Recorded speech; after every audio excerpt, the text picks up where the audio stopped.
AI does seem to be disproportionately benefiting people who are already in positions of power. And so, like I say, in our research, we're trying our best to not let that occur. But if you're using I think you have to acknowledge these biases. And certainly when we're talking with the public, if we don't acknowledge this, we're going to seem ignorant and then they're not going to trust us. Some people have one career, some people have two, and then there's today's guest. He's a scientist working with some of the most complex medical data out there, but he's also a poet, an athlete, a commentator, and somehow an inspiring fashion icon on the side. His journey has swung from Oxford engineering to wrestling with noisy infant ECGs to uncovering how COVID may influence neurodegenerative diseases, and that's still barely scratching the surface. Welcome to the podcast, Dr. Harry. Thank you. It's a pleasure to be here. Brilliant. Let's jump right back into the beginning. Where did it all start? What first pulled you into the world of engineering and science? I think it's fair to say I was always very passionate about trying to make a positive impact on the world. And I remember being in school and trying to think what degree could lead to this. I did a very classic sciences and maths at A level. And so I sort of had I had a base where I could go anywhere. And I did strongly consider medicine. However, my own skill set is that I'm, being quite frank, very good at maths. I'm very good at logic. I'm very good at puzzle solving.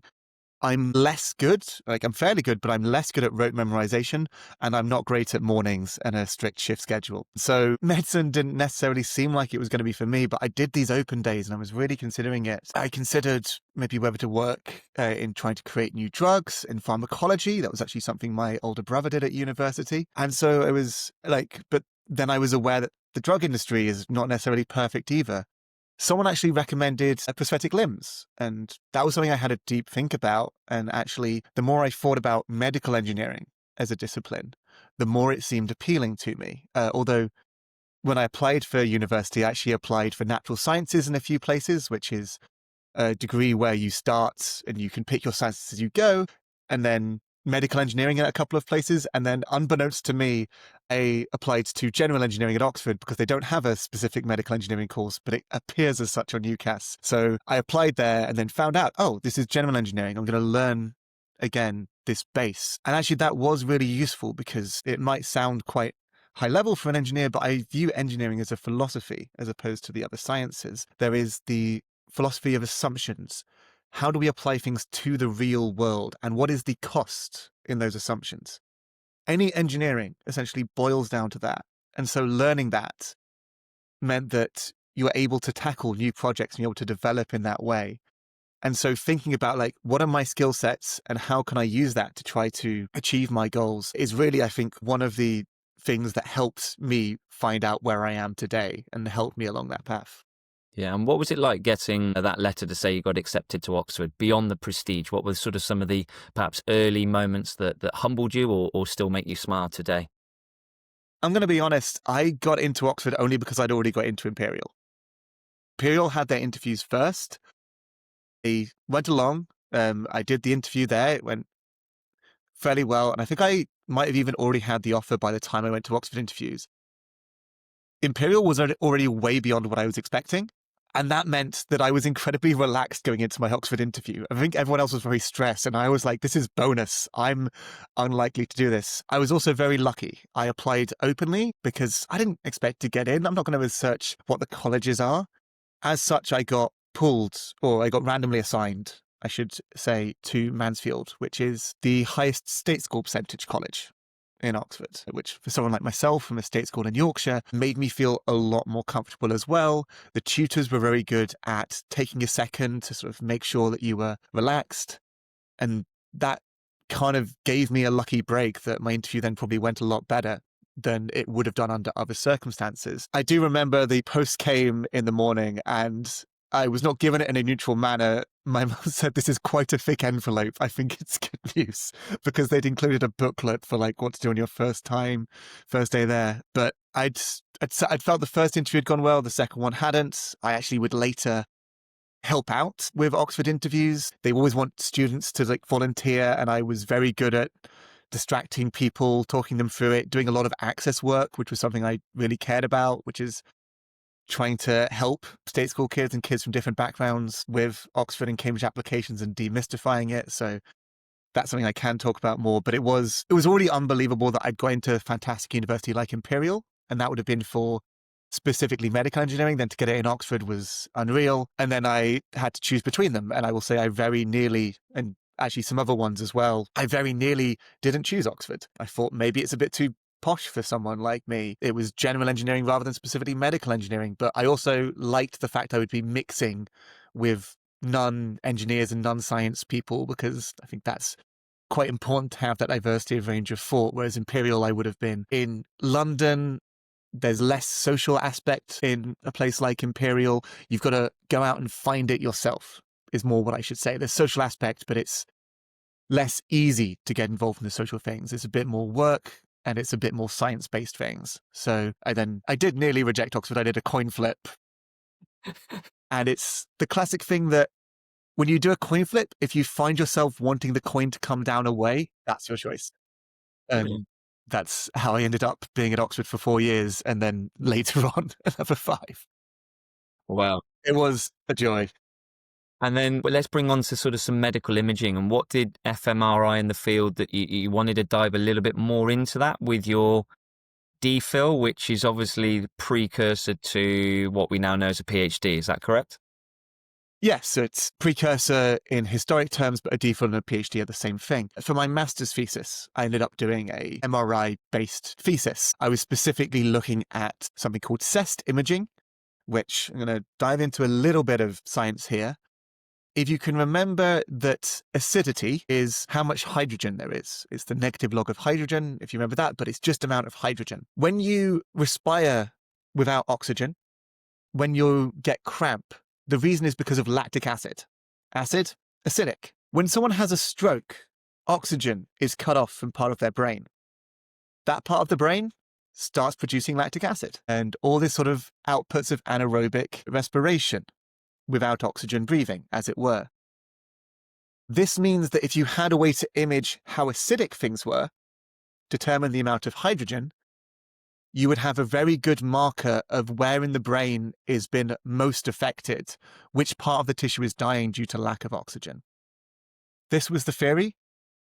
I think there is still some interesting stuff that's done around this type of imaging. Specifically, the more hydrogen is, the more exchange that's occurring between different molecules. That's kind of as deep as I'll go on that one. But that was my PhD thesis. It was really interesting to get into. It was like my 4th or 5th choice. I did actually apply for thesis projects that were more to do with prosthetic limbs and other areas that I said earlier, but I ended up doing that one. There was a doctoral training center in medical imaging. I'm aware you've had PhD students in the past. One type of PhD program is rather than jump straight in and do like a 3-year, 4-year project with a supervisor who you may not know, you do a year or half a year of training first. You get lectured by lots of different people. You do 2 12-week projects, and one of those can become your PhD. And then you know which kind of supervisors you vie with before you pick the projects. You get a range of projects in your area to pick. It's great if you like a field, but you're not necessarily as trained in it. I'd done engineering. I wasn't as trained in imaging.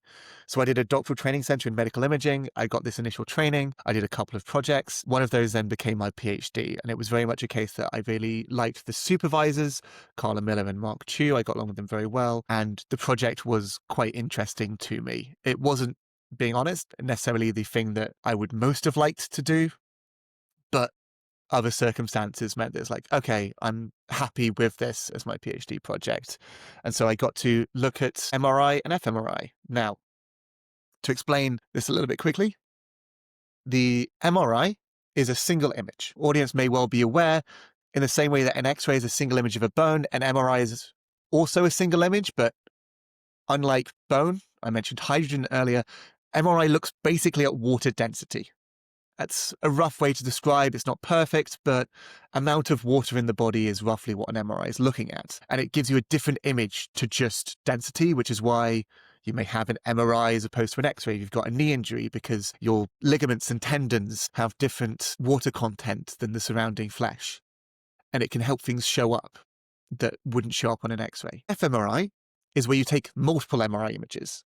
So rather than just that single snapshot, you're taking a lot of them and you're seeing how things change over time. This is great if you want to observe one of the processes happening within the body. Your body isn't static. There's blood flowing through it. There's oxygen flowing through it. Your heart is beating. Your nerves are firing. There's so much happening in the body. If you want to observe those processes, you need multiple images. And specifically, you need to image something that changes over time. I will say very quickly, there's something called the bold effect. But what that does is it looks when blood loses oxygen. Again, coming back to this a little bit, there's a reason that it comes up in MRI a fair bit. But basically, your blood with oxygen and your blood without oxygen looks different on an MRI scan. So if I was to give you two tasks, here's a bunch of faces, here's a bunch of faces smiling. The places that blood loses oxygen for the smiling faces, but not the neutral faces, would be the part of the brain responsible for identifying smiles. And anytime you see an fMRI scan and you see those little heat map blobs, that's kind of what's happened. In the same way for that somatosensic map, the touch maps of like, oh, this is the part of the brain that fires when your finger is touched or when your arm is touched. Those are often all from fMRI. My job was to try to get more images a second in an fMRI scan. That's quite a mathematical thing for how I did that, but the general theory behind it is if you get more images a second, you can see in more detail what's going on, which parts of the brain are responsible for what. Wow.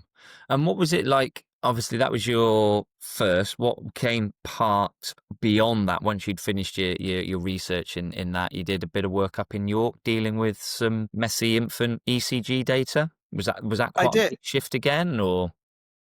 It was a moderate shift, let us call it. I like to be very honest in my progression. MRI is a really hard field to get into. You have to consider so much. My thesis defense was 4.5 hours. The university has a rule it's not supposed to be longer than 3.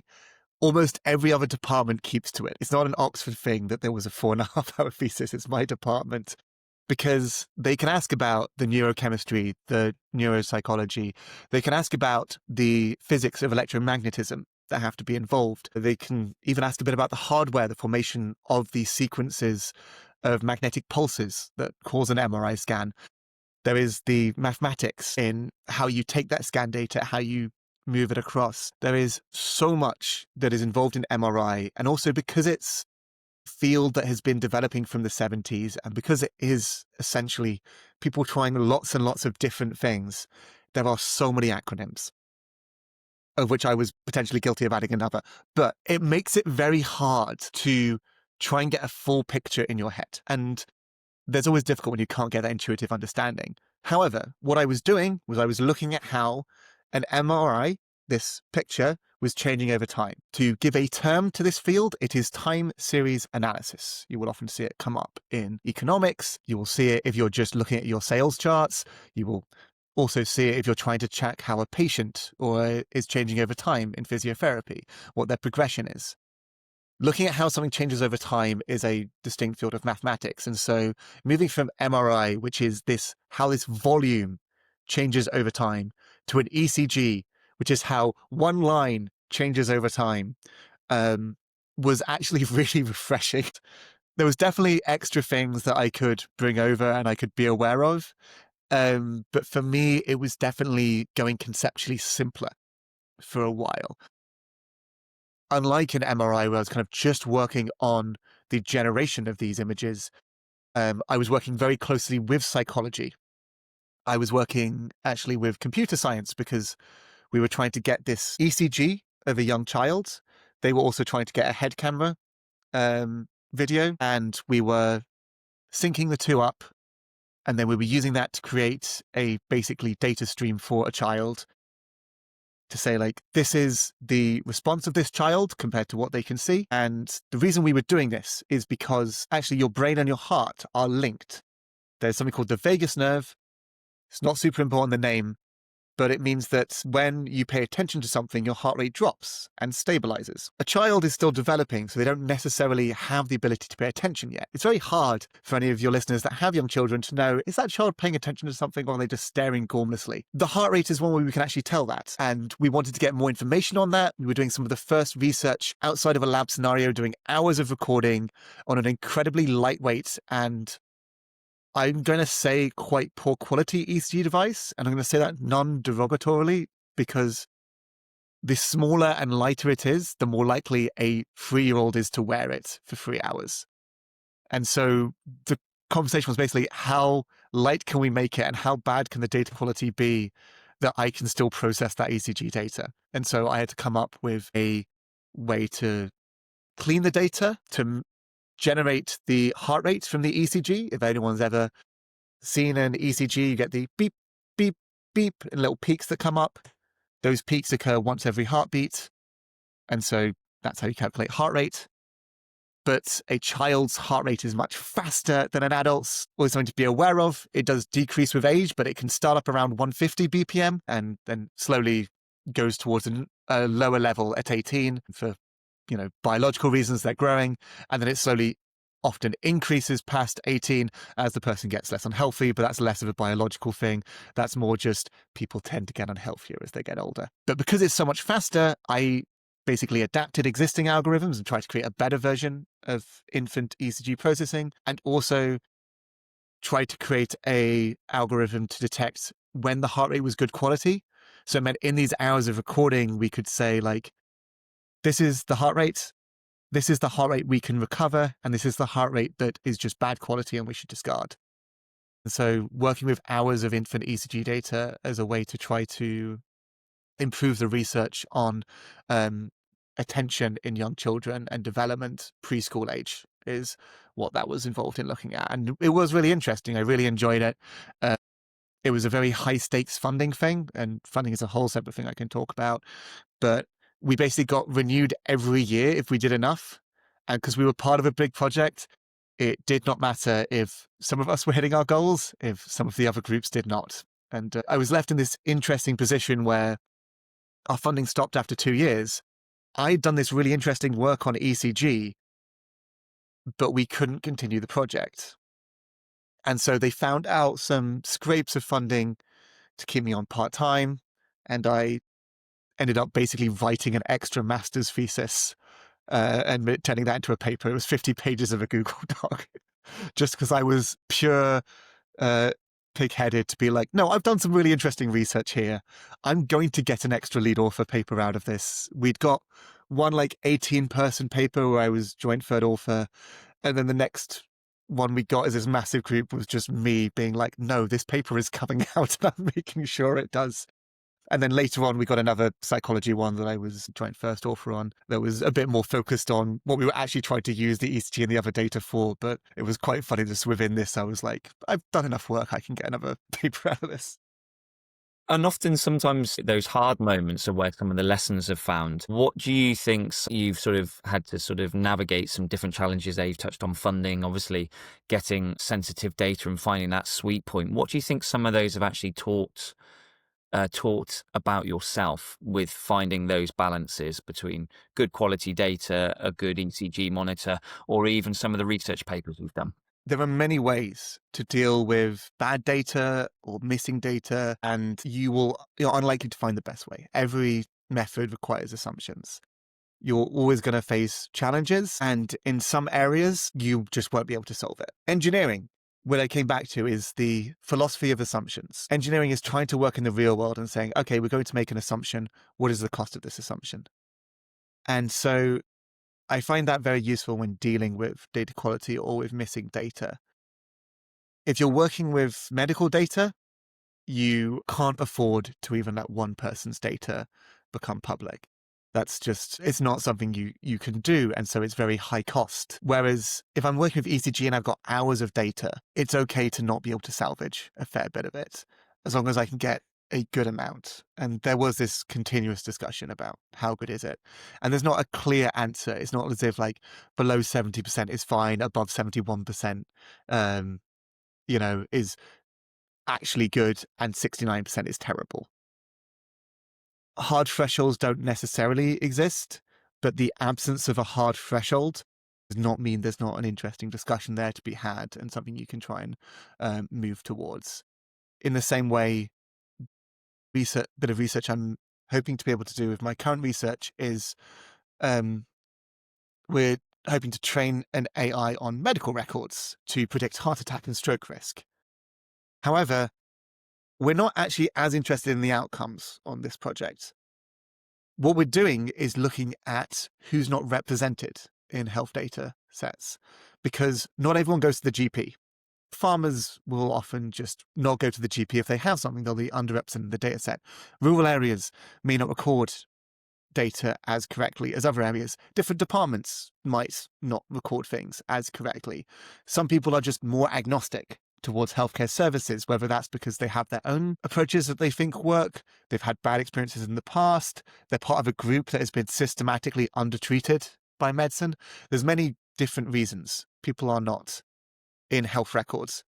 And if you train an AI on health records, it won't be as good for those missing people. And that's an area where we're not going to capture every subgroup perfectly, but we want to get a lot more information about who is missing and how can we improve those algorithms such that we're not just creating an algorithm for those people that use health services, we're just trying to create a sort of agnostic to demographics algorithm, as it were. Not fully agnostic, but fully accounting, let's call it, because people do have different heart attack risks. We want to account for that, but we want the algorithm to work as well for all the different people as possible. And so that's an area where it's sort of like, it would be great if we could have a perfect algorithm, but just acknowledging that ours is bad and trying to improve it. I say bad. It's still a very good algorithm that we're going to be borrowing and then trying to work out. But knowing that algorithm can be improved and trying to make that improvement happen. There's limits to how many steps we can take, but making sure we're taking the steps we can do is all that can really be asked for. Yeah.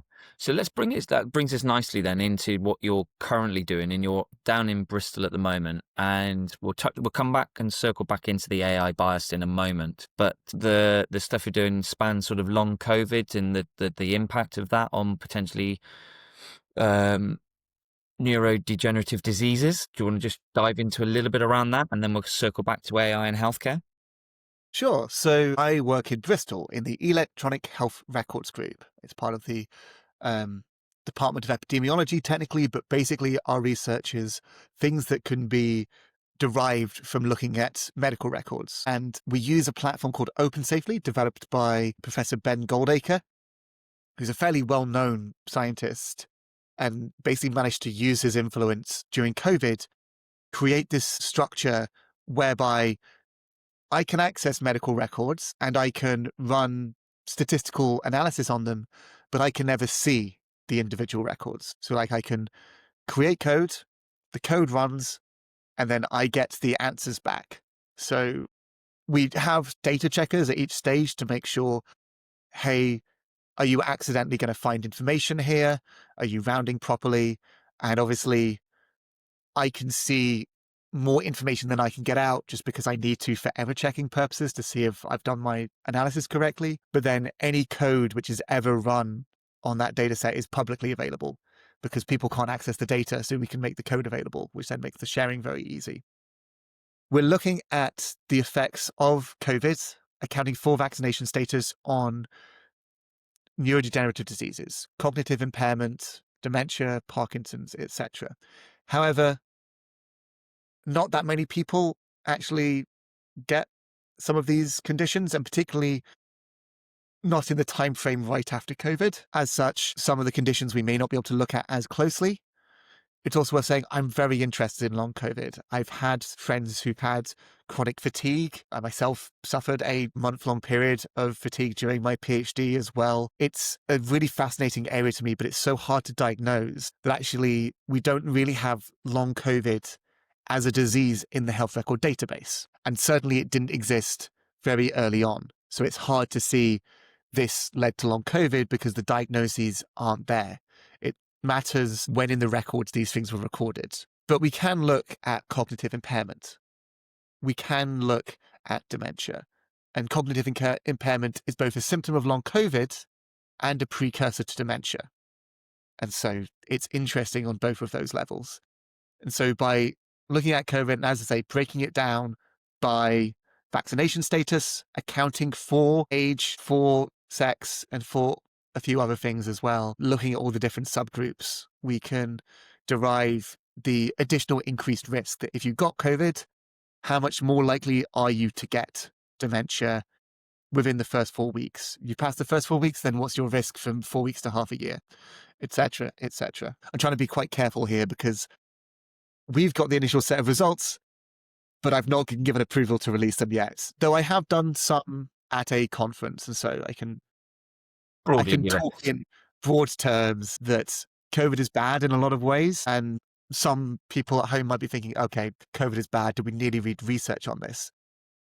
COVID is bad. The question is how bad and in what ways. So some of my colleagues are looking at respiratory disorders. Some are looking at cardiac disorders. We've already had papers out from our group on mental health. You know, the big questions of was it COVID affecting mental health or was it the lockdown?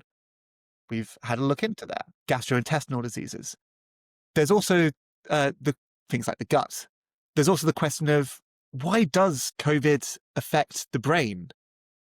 For that, we'll quote some other research, the receptors, the things that the COVID virus would attach to. Yes, they existed in the respiratory system and cause all these respiratory issues. Those same receptors, I believe, exist on the blood-brain barrier, the thing that basically protects the brain from all these external sources. COVID attacked that as well. Turns out the pandemic was caused by a disease that was really bad in a lot of ways. I was one of the people that was wearing a mask latest out of anyone because I worked in health and data science and I couldn't really pretend it wasn't still a major factor, that even if it wasn't causing as many deaths, it was still causing a big impact and still had this potential via long COVID and other methods to really harm a lot of people's lives. It's slightly controversial to say COVID still exists and it's still circulating around and it could still be having a lot of negative effects. Trying to work out the extent of that is part of the interesting research. But the interesting thing is, because we have to make these statistics and then send them off, they run on the code and then we get them back. If it didn't cause anything, we would see that.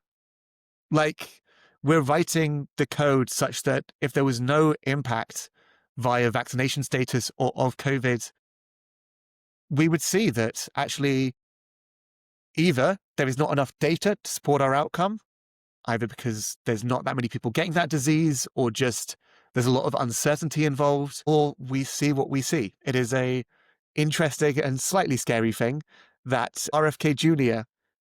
in the US actually quoted some of our research in one of his reports because we reported on the negative events that happened post-vaccination, events being like those cardiac issues, those heart issues.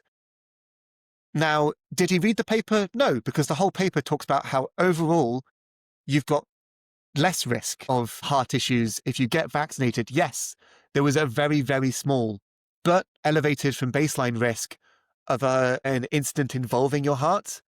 But COVID was really bad and caused a lot of later heart issues to anyone who got it, which, spoiler, a lot of people got COVID. And that means that particularly if you were hospitalized with it, your risk of a heart event is so much worse if you weren't vaccinated. And it's one of those where if you want to cherry pick the data, you can, but having access to like these millions of records tells a story. With that said, and the thing I will slightly close on is COVID was the first time that people were really able to access health records on this scale, particularly in the UK. Health records were only starting to be digitized in the 90s, but they weren't in any state to be used for quite a while. Although the digitization of health records did result in the standardization of recording diseases. If you're recording a broken leg, there's a code, ICD-10 code, SNOMED code, depending on if you're primary care or secondary care, but there is a distinct code that means, yes, this is what this person has. From what I've read, that arose from digitization. It was only because things became digitized and easier to share that we started to share terminology and standardize things a lot more. And so it slowly came that we built up this huge data set, but patients were really nervous, justifiably so, about people using their data. And COVID was where people finally said, the government said, okay, you can use this data just for COVID because we need to know what's going on here. And now we're in the stage where we've done all this COVID research. There's still COVID research occurring, but we're asking for access to the data for non-COVID reasons. And we've also set up all these extra safeguards to protect patient data so that we can do it without endangering patient risk. Yeah. It's very interesting. Like, if you look at any medical thing, when they go into a doctor, somebody comes in with a list of events or a list of symptoms, and they could be linked to anything. It's only then when you get more people with a collection of things, the data set becomes bigger and you can start to see causal links, and actually this puts you in a higher risk or higher than baseline risk. And I think having a little bit more information around those things is going to be very good for everybody, because you've also got to think like the environmental impact of people's lives. We actually are now not as active as we were 15 years ago because of the convenience of getting things and going from A to B. You think, well, how much effect does that have on your system? There's more vaping, there's more smoking, there's more, like I say, mental health issues. Is it the fact that you got more processed foods that people are consuming? Or you now got the bandwagon of ultra processed foods? I mean, there's so many different layers of things that you can link it to, but it's actually more data you have, possibly the better option we've got of saying that's irrelevant. These things are the key things to have a look at. I'm kind of curious that the data scientist in me wonders how much 15 years ago is a fair reference point, purely because I am aware there was a huge spike in exercise around the 2012 Olympics. And I'm always curious. It's why time series analysis is important and to look over time, and very underrated how you visualize, how you look at the data, how you try and understand these numbers. If you just look at one point in time, say you just looked just after the 2012 Olympics, you'd be like, oh man, we were so healthy then. What on earth has happened? Even if you look at an average around that time, the 2012 Olympics will probably spike it up. And if you looked at 5-year averages for then and for now, the 5-year average for now would still involve COVID, for instance. And so it's always interesting when you look at data, but you've got to try and collect all these different ways of visualizing it to make sure you're trying to tell as accurate a story as possible. It's always really fascinating to me how you try and tell these stories. And you're removing, as you mentioned at the beginning, assumptions out of it as much as possible. And which part of, you say, your current work or some of the work that feels most meaningful you to now? Is it the long COVID? Is it, we touched on a bit of the AI stuff, or is there something a bit more behind the scenes that people wouldn't really know about that's more meaningful? For me, I think the work I've been doing around COVID is, I think, some of the coolest to me. I've always been a very present focused person. Some people are really driven by what will I be doing in 5 years? What position will I hold? So interested in very status driven. I've always been interested by I want to do the most interesting project right now, and I want that to have impact. And that's probably something compared to my PhD, which was a lot more trying to develop a tool which could help neuroscience, but it depends on if it's used. It's quite tough to use. My work in York was more applicable. We're doing this work on infant data studies, but now I'm directly working with NHS data. I'm involved in another project which is hoping to look at infections post surgeries and better visualize that. And that's actually working in tandem with a government report that's often produced, but is limited in the data it can access. And so hopefully can supplement that. It's a combination of both. I want to do things that, number one, are mechanically interesting day to day. You know, as much as we like to help people, as much as physiotherapy is cool, you wouldn't do it if it wasn't fun to chat to patients and to sort of push down the muscles, get to see them improve. You get that tangible feedback that what you're doing is useful and good. And I do quite like coding and problem solving and finding that day to day quite interesting as well. However, then what it can lead to is also very interesting to me. And I'm really, with a lot of my life, with a lot of things I do, I'm really fascinated by the impact I can make on the world. When I finished my PhD and I handed in 1 month into the pandemic, I also do have a small issue. Like, I can't wear a mask for an extended period of time unless I have a lot of throat sweets. So I couldn't really get a job working in retail. However, I was able to volunteer for a food bank, wear a mask for that, but it was much airier. We could be much more separate. And after all this academic work, all this trying my best to develop myself intellectually, being a 6'1" strong, tall guy that could lift food crates around and help pack parcels was the most impactful thing I'd probably done for quite a while. It was tangibly improving people's lives. When I was actually in undergraduate, I did a few internships because all the other engineers were doing internships, and I thought that's something I should probably do as well. I ended up helping on an app that is used in hospitals to record heart rate and breathing rate and things like that. And when people think of medical technologies, they're probably thinking, oh, what can save lives? What can dramatically improve the quality of a patient's existence? That app was designed to make nurses' lives easier. It would automatically plot the data. It would sort of show them on a graph rather than having to plot by hand on pencil with pencil and paper what had happened. And it then freed up more time for the nurse to be a nurse. And that's probably one of the most useful things. And all I was doing was being a bug tester basically in that. But it was really cool that early on I got that experience of working on something that was tangibly going to improve the quality of life of nurses and thus hopefully patients. And that was very minor. That wasn't what I was supposed to be doing on the internship. I was actually looking at the data quality of the bra belt type of things that measure respiratory rates and heart rate that, you often see athletes wear. Felix Baumgartner, when he jumped from space, was wearing one of them. I was supposed to be looking at that. And I basically had a really bad algorithm that was taking like a day to run. And someone came over to me, so I was listening to the entire back catalogue of Eminem and asked if I wanted to come get to work on something else instead. It was actually a friend of mine who, he was a postdoc when I was an undergrad, so a bit of an age gap. We both played ultimate frisbee, and I occasionally went throwing with him during my lunch breaks. And actually, we still done a little bit more collaboration to that point. So it was nice that Yeah.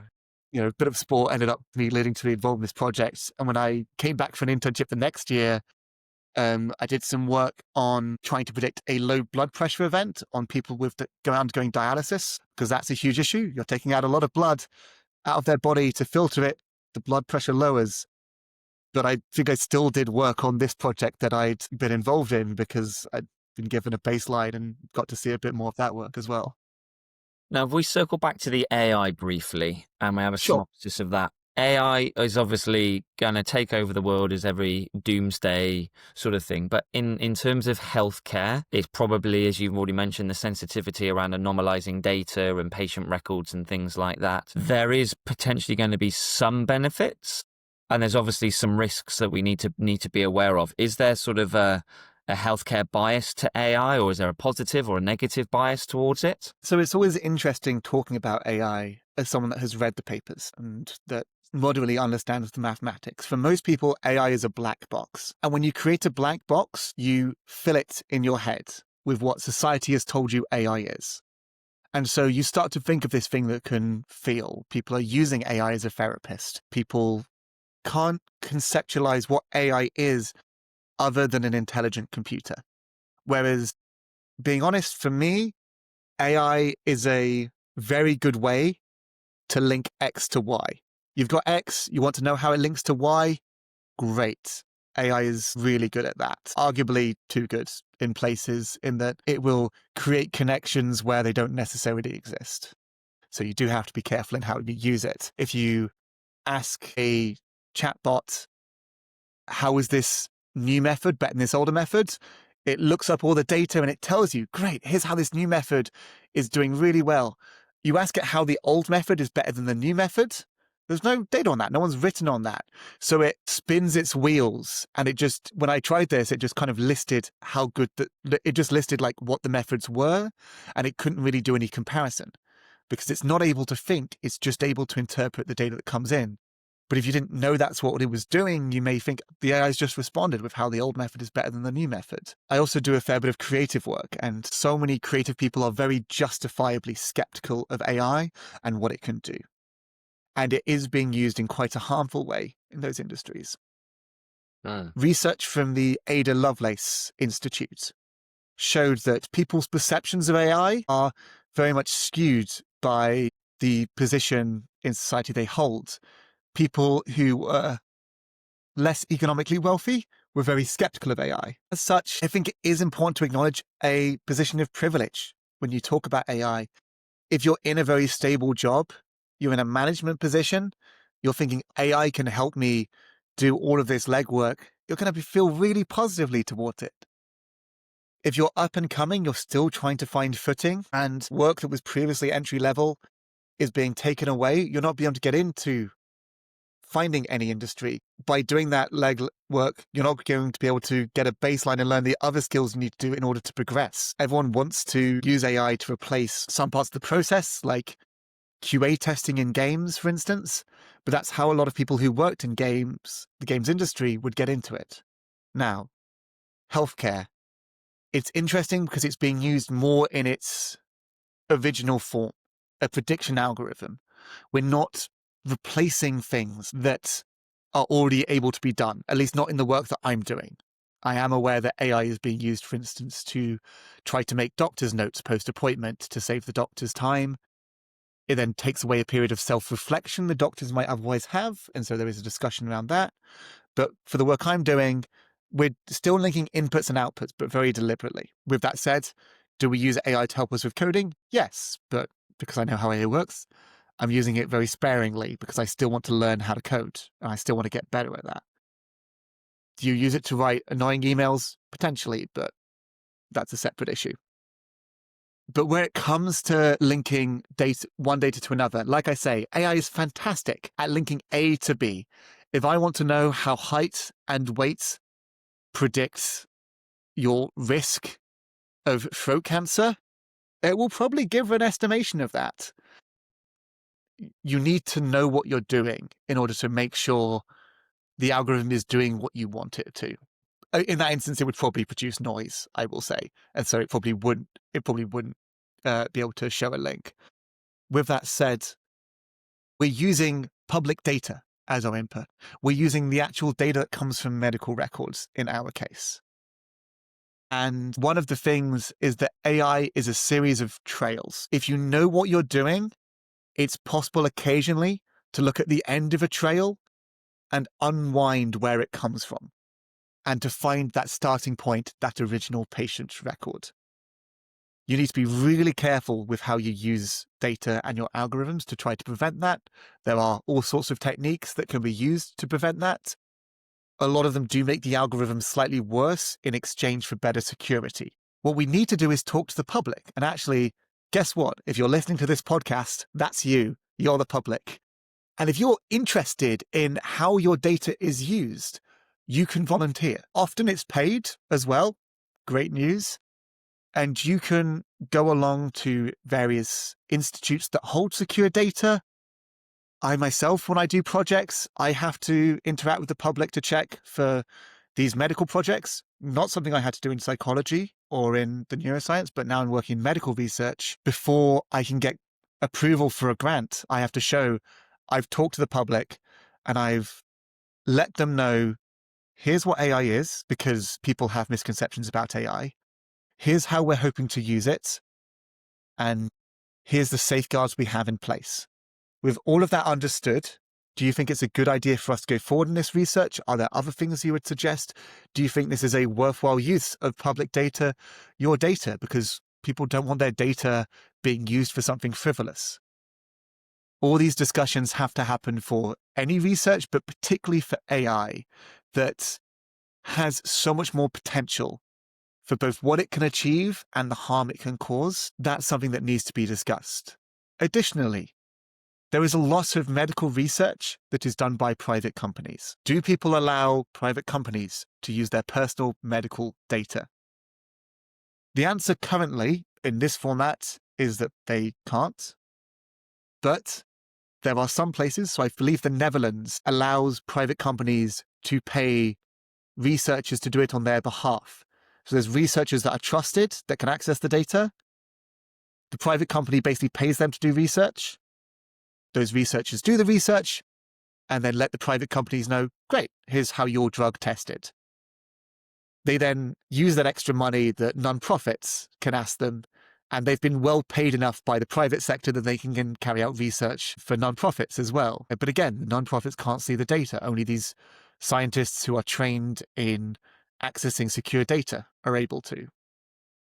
That's one system that works in one country. We have so much data in the NHS. We are actually really good at recording data. How we use it and where we use it is still a matter of ongoing discussion. And the difficulty is we have to gain trust. And a lot of the public who come to us already trust us. You know, people who think, yes, okay, generally I think the health service works well, but there's this new AI thing. I want to consult on that. Great, they'll come in. People who have been systematically mistreated by health services, who are never attending, this group I was talking about earlier who never use NHS services, they're not going to come to a public consultation on that. They're not going to search out how they can make their voice heard because they won't trust that their voice will be heard, even if they do speak to us. And so how we build those connections, how we talk about it, and how we make sure that AI, this very powerful tool, which is often used in other areas to help the privileged, is used to generally help all groups of people and used in a way which is societally beneficial overall. That is a very important thing to discuss, and it's the reason that we're going a bit slower in our field than I think they're going elsewhere. Yeah, and I suppose if we come back to the knowing from X to Y scenario, if you say you've got a senior consultant or a very good radiographer looking at scans and images, for example, that we spoke about earlier on, if there was a version of something that could help with that, speed up or even just pre-scan to say, I think there could be something at this area, you've then got an expert that's gone through the graft and learned, could actually look at that data a little bit easier, a bit like the app with the nurses to free the time up for the nurses rather than having to plot the pencil. But again, you have to know the outcome, because I think even people can use basic AI, and I think most of the time they'll go, I've got this item, and this item, what recipe can you make it? It will then come up with something that perhaps isn't necessarily 100% true, but it wants to give that person a positive experience rather than an honest experience. And it's interesting because AI is not a neutral algorithm. It is better in some areas. Also, there's lots of different types of AI algorithm. I should specify that. But there are types of AI, and I am using the term broadly here. Some people use machine learning or deep learning to refer to specific parts or subsets, or I personally think AI is a subset of machine learning. I'm using the term generally. Interestingly, in full circle, AI is incredibly good with image data. It is much better with that than it is with handwritten notes, for instance, of doctors. So where it comes to, say, helping with tumor segmentation on an image, or even you have a camera during a surgery and trying to give live feedback to the doctor to auto-analyze the image as it comes in. Those are the types of things that AI would actually be very good at and is a fairly appropriate use. For quite a while, I think I'm right in saying that like half of the medical patents in the US around AI were imaging related, because imaging is a place that it does work really well. You have this incredibly complex, multi-dimensional data set, which is what an image is. And you're able to also see the bits between the pixels. When you get an MRI scan, the data doesn't come pixel by pixel. You get a huge amount of information that's actually in frequency space and it has to be converted mathematically. There's all these extra things that AI can use there that humans can't necessarily. So it does end up very good. With that said, you're sort of talking about how it could potentially help in those areas. I would be really interested to see a poll of new doctors where they're choosing their specialities to see how much AI is influencing the area they go into. I'm aware that there's a difference between radiology and radiography, but I think radiography is the one that you need a medical degree for. Radiologist is a separate training. They're the people who carry out the scans. Are people more reticent to go into those fields because they view it as a place where AI might replace their job in future? It feels less stable than, say, working as an osteopath, for instance. Whereas someone who's already in the field, who has that knowledge, won't feel at risk. Again, it's that those power dynamics we talked about earlier. How much is it a subversion? And it's also interesting because unlike almost every other new technology, where the younger people tend to be more on board with it, and it's like, great, I can gain knowledge of this, I can gain a career in it. AI does seem to be disproportionately benefiting people who are already in positions of power. And so, like I say, in our research, we're trying our best to not let that occur. But if you're using I think you have to acknowledge these biases. And certainly when we're talking with the public, if we don't acknowledge this, we're going to seem ignorant and then they're not going to trust us. If we don't acknowledge that, AI could be used to help the police do racial profiling when we're talking to individuals of color, we're going to seem ignorant because that is likely a way it's going to be used, and they're going to feel more vulnerable due to some uses of AI, and trying to separate that from what we're doing is very important. And so, yeah, there's places AI will work really well and it can really help save time and improve quality. With that said, and this is another important discussion, the NHS is not in a fantastic way. They've taken away staff rooms for doctors, for instance, in a lot of places. If AI is making doctors' lives easier, will that actually be allowed to translate to doctors having easier lives, or will they just be given a more hectic schedule? And, is a tool, how that tool intersects with reality and all those extra challenges are often things that I think are ignored in these discussions. And it's looking, just to wrap it up as well. There is looking at back at if the people who are slightly higher up in the management or have trained well, they've gone through the early learning stages of the low skill to improve their knowledge or skill base to reach to that. And if the younger people are then coming through and they're not able to get that because the senior people are filling that very quickly because they want the data to move on, you're going to have this sort of knowledge gap as well, or experience gap.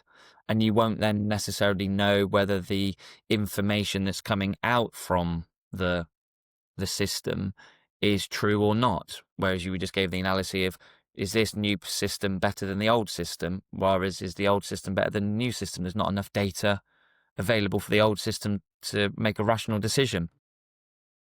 An interesting thing that came up in a recent workshop I was at, where they said that AI isn't a technology issue. And I had a really interesting chat with the person because for me it is a technology issue, but that's because I come from an engineering background. Technology is the intersection between what is created and the people that created it and the people that use it. Technology never exists on its own. It is always used in some way and intersecting with society. And actually, after chatting to them, they kind of agreed with me and they sort of rephrased that to technology does not exist in a vacuum. It does not exist on its own. Yes, there are things about the technology currently. It inherently uses quite a lot of energy, and that is an issue. That is something that is very hardware related, but then how much people say they're willing to use it, what our system of energy is. If we existed in a place where clean energy or fusion existed, that wouldn't be an issue. We don't. And so that is an issue. All these things, the intersection of AI with the people, how it is used, the society it's coming into, and the organizations it's coming into are all extra things that are really worth considering. And I will also say, as a final plug, if you want to get involved in public patient involvement and engagement, you are listening are just as informed to talk about how AI is used, the impact it has on society, how you see it being used in your area of society as I am.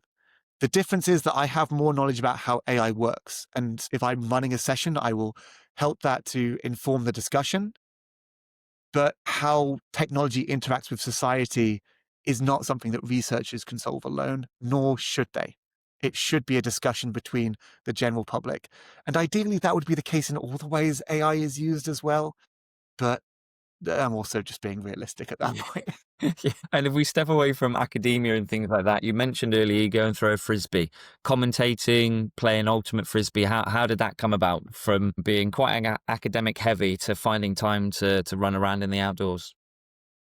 So at school, I was one of those kids that was very keen but wasn't necessarily good. It's a type. I was borderline second team, first team in every sport. And the funny thing is, it didn't matter how big the first team was. Like in tennis, I was fourth or fifth, and there was four people on the first team. In football, I was always like sub for the first team, or I think I was captain of the second team a few times. The only sport I was good at was long distance running, which pre-park run was one of the loneliest sports you could be good at. I was like, I don't want this to be my sport. But I was lucky. There was a teacher at my school, Tom Candlin, who taught frisbee. He joined when I was in later school. And so when I was around 14 in 2007, he started an ultimate frisbee club. I joined because I joined every sports team that was available to me because I loved doing every single club in society I possibly could. And I wasn't in a huge school. Our state school had around 120 a year. And so you kind of could do everything if you wanted to. And I very much did. And so I started Ultimate Frisbee. And unlike a lot of the other sports, it was the first one where I got better at the more I played. Mechanically, I think it is very easy and also very fun to improve in Ultimate Frisbee. Later on, I did like a term of rowing when I went to Oxford. So I can say rowed at Oxford. And if people don't understand for and, of rowing at Oxford sounds very impressive. It was the lowest level you can possibly do it. But rowing mechanically, the way you get better is you go on ergs. You go to a gym, you can go by yourself. It's not fun, if I'm perfectly honest. Frisbee, you're either playing games or you're throwing with friends and you can chat to them. And I will always go and I will help coach beginners because I can still find aspects of my throw to improve. It's still enjoyable for me to improve. And that's something I think that's very underrated. Additionally, it's a self-refereed sport. I was already known when I played junior football as the nice guy on the team. That's just a little bit about who I am. Maybe it's a bit of my Christian upbringing. Maybe it's just a bit of how I'm inclined. There were other Christians on the team that were not necessarily known that way, I will say for balance. But I would always chat to the opposition. The few times you did day-long tournaments where you played multiple games were my favorite.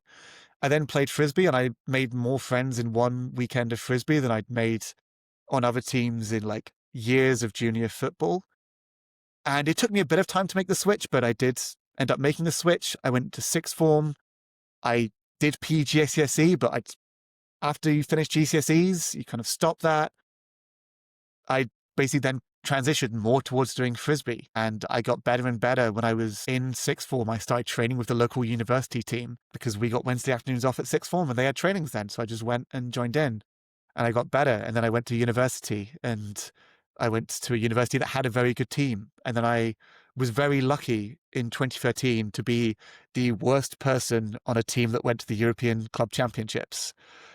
And I basically got this slow progression over time. In 2015, I got to play for the Great Britain under-23 team, and got to represent my country there. And actually, despite some shenanigans with the schedule, we beat the team that came second, and we took half against the USA team.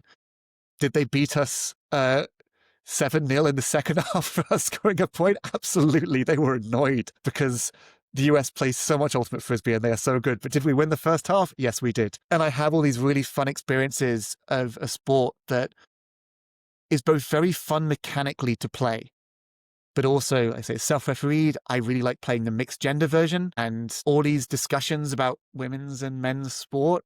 I've been very lucky early on to get that experience of it and to learn all the lessons about if you're playing on a field with women, um, the guys need to actively move to create space for the women to do their thing. And I think that's a really good thing to be aware of in a lot of other parts of life as well. If you're in a room and you're in a meeting, often people will just expect the guy to be the person to talk. And sometimes you'll go into that without realizing it. I've been quite a good speaker. I'm also a native English speaker, and I'm often in a room with non-native English speakers who still speak English very well, but are a bit more nervous. I need to step back and create room for those people to thrive. And when I do, they do so fantastically. So I do like those lessons as well. With that said, you mentioned about the commentating and the writing. If you're in a smaller community, you will, it's very hard to create a living, but it's very easy to try anything else. And so when at the end of my first year, I became president of my university frisbee team, and I just wanted to help promote my team. And someone else had written a preview article for a tournament for what we call the open division. In essence, men's, but it's anyone can play. It normally ends up being the men's division, but we have had instances of women playing at European level in that division as well. But they'd made a preview for the men's division. The women's division was coming up. And so I messaged the captain of every team in my region. I wrote a preview article that got published on the same blog as my friends did. And so I'd done a little bit to try and create hype around this tournament. It then went on and I wrote a few more. I then got really into the habit of writing because I'm quite a friendly person. I got to know people from all these different places, and it really helped create a fun atmosphere when we went to tournaments. Then when I entered my PhD, I was like, I don't want to just keep writing. Like I've got another 4 or 5 years of this. I will do this on the condition that actually I train up new writers. I don't want to do this thing that someone who'd played Frisbee since I was a junior, so kind of new people, I didn't want to have a ladder that other people couldn't climb up. I wanted to try and leave it for other people as well. So I chatted with some people and I set up a scheme to get writers from every region, help them write, help them develop articles. Because I was in that habit, it meant that I was in a position that when a commentating opportunity came up, I kind of had a lot of knowledge of the university level. So I started to do that. It went terribly the first time, actively bad, because I got a really bad game to commentate on. And if you are a commentator, commentating on a game where both teams are playing worse than you think they can play is the worst thing to do because you can't talk them up. They're just playing badly. And I took the wrong approach with that. And now when people commentate, I've taken that experience and I use it to try and help guide people and try and give them good advice about how to deal with that. And in essence, my advice is always imagine the players' parents are watching, particularly for doing non-professional sports. And that means both explain in a way that you can say like, hey, this player did a really cool thing. Here's why it's cool. And then if they're doing badly, just be like, okay, they did that, but I've seen them do well on other times. They're having a bad day. They're not a bad player. They've had bad moments or having a bad day. With that said, when you're commentating, you also, like I say, it doesn't exist in a vacuum. You encounter societal bias as well. So commentating on women's sports, it's a very common thing to accidentally say, what a great female athlete that player is. She's a great athlete. She's not a great female athlete. It's not a great play for a woman. It's just a great play. When you're commentating on a player of color, people often accidentally talk more about their physicality than their intelligence. And so just taking a second to make sure you're recognizing intelligent plays from people of color as well will help you overcome some of the bias you may unwittingly have learned. And it is a slow process. It does require you being very open. I was commentating on a junior tournament at one point, and I thought I was being, lighthearted, but still keeping the right line. My co-commentator just put on the mic and was like, just remember they're a kid. Mic off. I was like, okay, I thought I was doing, but I was doing like communication. Doesn't matter what you intended. What matters is how you came across. I was coming across the way I didn't intend. Dropped it back a line and made sure I complimented that player a couple of times more throughout the game. It is quite brutal because the feedback has to be live, but getting to then be involved with a sport playing at quite a high level and then getting to commentate and cover it and think about it and reflect on that. I'm an academic. I love overthinking. Getting to overthink about the sport and the hobby I love as well has been a really cool experience. And it's something I would recommend if you want to start doing a Facebook Live, you will do a commentating stream. And it will be bad initially. That's okay as long as it's not offensive. Like, it's okay to just have a stream and not say anything. It's better to have a stream where you literally just say people's names if you know them, or just describing what is happening. Then adding in the color commentating, that comes a little bit later. But all of these things help people to see your sport, appreciate your sport more, and get more involved in it. Yeah. And if we zoom out on everything that you've done, I mean, we can talk about your aspiring fashion icon and yourself as well. It's a whole nother chapter. But if we zoom out on everything that you've done, from obviously the engineering to all your research work and the poetry that we haven't even talked about, the fashion designing and stuff, what's one lesson that you think you've learnt that you'd wished you understood maybe a decade ago? So there's always so many lessons you want to give. And one of the toughest things is that sometimes you needed to make the mistakes to learn it. It's always a thing that when you're younger, everything feels out of reach. And realizing that when you're younger, things are way more in reach than you imagine. That taking the first step on a journey is always important. I have been incredibly lucky with how my life has turned out already. Like, I managed to get degrees from Oxford. That's wild. I never quite managed, or I haven't quite managed to represent the senior GB team at Ultimate, but I've got to play in multiple international tournaments. I've got to see what it's like to try to play at that level.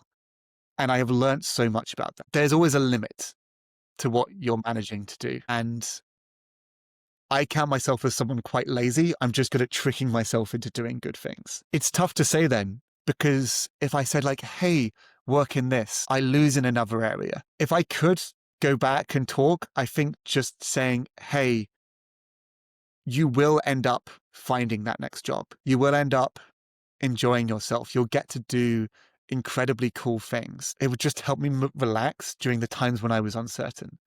I've had a couple decently sized periods without jobs, and I would love to have done more, but it was quite stressful because you're looking for a job. And looking back, it was sort of like, hey, if I could have had 6 months where I could have known I would have been great, how I would have used that. It is always tough. But for me, I always will be fond of the people I have met. And I wasn't great at that initially. And going back 10 years to my undergraduate friends, I don't actually keep in contact with a lot of my undergraduate friends.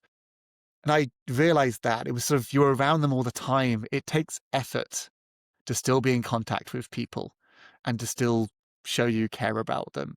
I just, honestly, with all this extra career stuff, yes, I could be more senior. Yes, I could have found the field that I wanted earlier rather than dancing around a lot of different fields. But I think I'll always regret the friendships that fell away more than I'll regret anything else. And so just getting better at reaching out and realizing that I don't have to be doing something in order to be valuable to people is probably the advice I would give. I'm looking at sort of the scientific world or the engineering world. What's one sort of misconception that you'd love to clear up, whether that's something aimed at the public or whether that's aimed at the sort of an early career researcher? What sort of something that we can get sort of wrong around that? It's not cool or narratively fun to show how scientists actually are on TV. It's very fun to create a stereotype of people that can't socialize. It's very fun to create in movies to have the scientist who's creating the evil experiment. Maybe it's a bit the field I'm in, but the scientists and the academics I have met are all incredibly compassionate people. They all could have, in academia, they all could have gone corporate, basically, and made a lot more money. And if they're working in academia, they're usually doing so because they actually believe a lot of the time in what they're doing. Again, a little bit field dependent. But there's also such a wide range of people. I've met people of all different identities, whether that's LGBTQ, whether that's Muslim or Hindu or Jewish or Christian. Everyone tends to think of scientists as white atheist males that all talk in a very particular way. Do those people exist?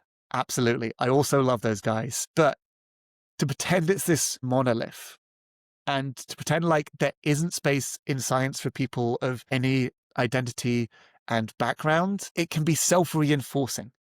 It can lead to people who are very wonderfully intelligent not entering into that field. The other thing I will say is I've known a lot of scientists who don't think they're very good at maths. Yes, if you're doing engineering, you're going to need maths for that one. Psychology? No, not as much. Like, it will help. Will it help you? Absolutely. Mathematics is one way of trying to deal with the world, but we need qualitative analysis, people to do surveys, people to be a journalist. That's a whole separate skill set. We need people doing that as much as we need people doing calculations. Science is fantastic in the domain of knowledge where it exists. The scientific process has done so much if you look at the history of medicine. Yes, it has been misused at times. It has been used to reinforce biases, but it has also been used in many wonderful ways. It has its limits. It's great where you can do a repeated experiment.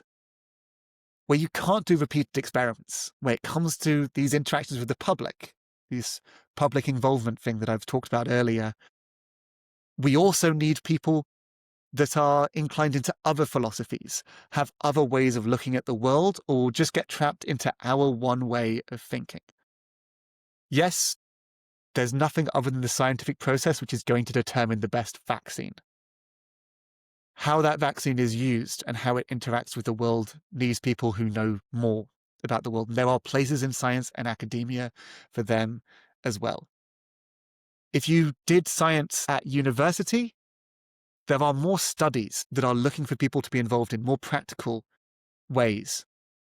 There's almost always scientists who are trying to seek out people and data and say, like, people who are working in physiotherapy. There's always studies being done, and you can be involved in that by being someone who helps out just as much as you can be involved with someone by that leading the study. And ideally, then you'll develop those communications and decide if that's something you want to do further. The big research is really cool, but it doesn't exist on its own. And so, big takeaway is science and academia is not as scary. It's not a monolith. And it does require people across the entire range of disciplines, of expertises, and philosophies. And if you're like, but I don't feel like I'm like all the other people, you might be the philosophy we need most and that we're lacking currently. Yeah. Not many people can say they've worked on infant ECGs, long COVID, AI biases, and still found time to be a poet, a part-time fashion icon, and an ultimate Frisbee player. Harry, what a story. Thank you for sharing with us on 360 Life Stories. Thank you so much for giving me the opportunity. It's been very fun to talk about it.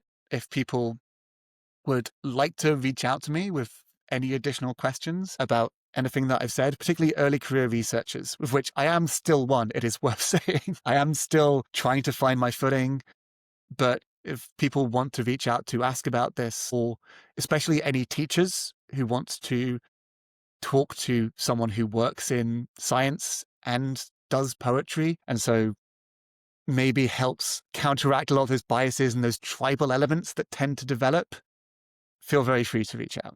Perfect. We'll pop that in the show notes so people can reach out for you as well. But Harry, thank you once again for joining us. Cheers. Be a part of 360 Life Stories. Subscribe and join our emailing list to get exclusive insights, episode highlights, and behind-the-scenes stories straight to your inbox. It's the best way to stay inspired between episodes and never miss the next great conversation.